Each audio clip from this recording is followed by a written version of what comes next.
Hello hello साथीहरू, आज चाहिँ हामीहरू काँक्राको बोट सार्दैछौँ। काँक्राको बोट सार्ने बेला भइसकेको छ यो वसन्त ऋतुमा, अनि ठ्याक्कै जेठ वैशाखमा काँक्रा खानलाई हुन्छ। हजुरहरूले सार्नुभयो कि नै?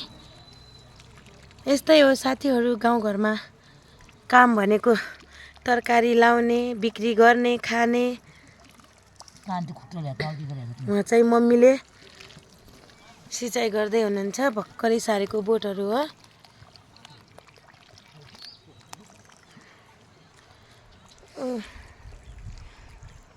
उता चाहिँ धनी फुलिसकेको छ, खाने बेला भइसक्यो। त्यहाँ चाहिँ पालुङ्गो।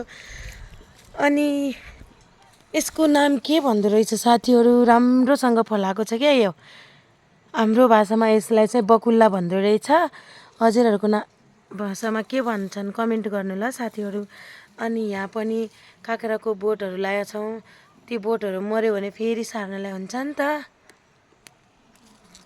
देख्न सक्नुहुन्छ।